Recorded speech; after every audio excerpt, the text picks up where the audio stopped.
so we're going to make our background. So I have 3 layers on mine. I have my bottom picture, have my color and my outline, and then my highlights are there.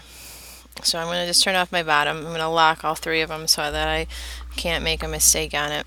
So we're going to start to add our background. So if you look at Wiley's portraits, he had some that were simpler in terms of his pattern. There's some like a peacock feathers, flowers, some ornate decorations, and this makes neat so you can repeat it over and over again.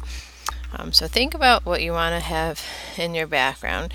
You probably want something that has some sort of lines off the sides so that it'll overlap and look interesting. So I chose just a butterfly picture, and then you're going to make it the size that you want it. I'm going to zoom in.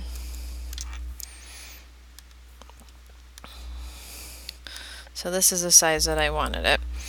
I ended up doing 2 layers. I started out with this layer and then I wanted to add the grass, but I wanted to go behind the butterfly, so I made a second layer so it went behind it. So you can do multiple layers, and I kind of toggle through to get my colors and add parts to it. So I'm going to turn this part off. So that's my pattern that I want to repeat in the background. So this is a cool part. I'm going to take my selection tool, or I can hit V, and I'm going to draw a little box. It's going to select all the parts that I did. I'm going to click and drag this into my swatches. So now I just made a whole new swatch. I am going to deselect it by just clicking on something so that it's not highlighted anymore.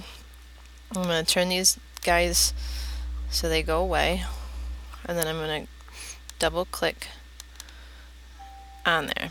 So then it'll show me, and I can Command -2 so that I can see what it looks like when I have it on here,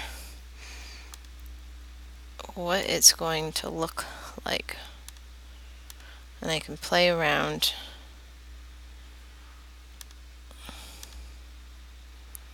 And right now, like the wings are behind the green, and I can change it too.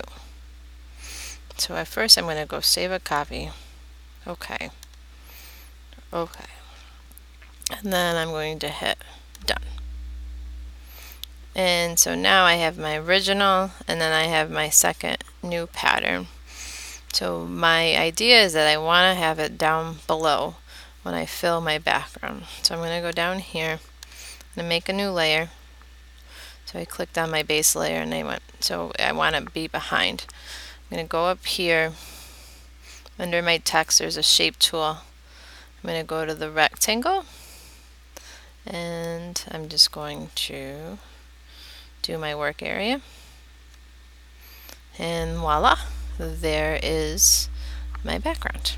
If you want to get more Wiley-ish, I can come in and say like I wanted the single one.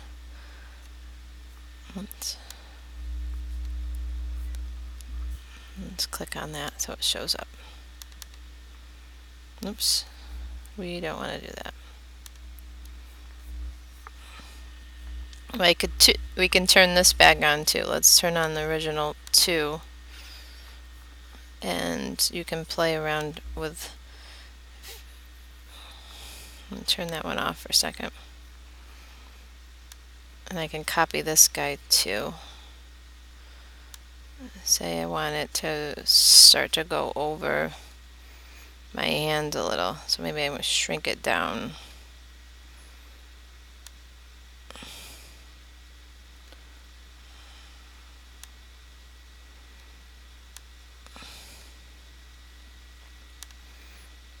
Okay, so then it's kind of overlapping me. And it won't do this if it's not locked, because it would select us too. So I'm going to go edit, copy, edit, paste. So now I have another one.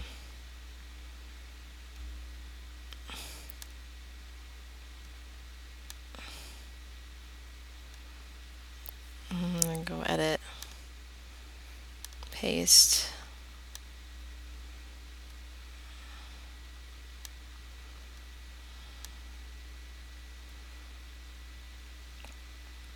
I could change parts of it too.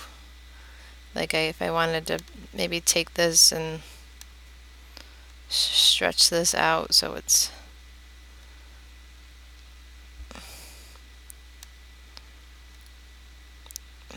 gets a little bit crazier.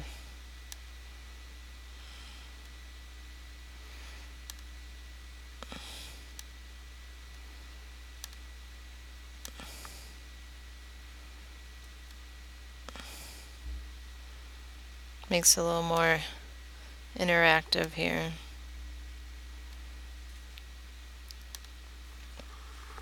Okay, let's turn that back on. So there we are. We're all done.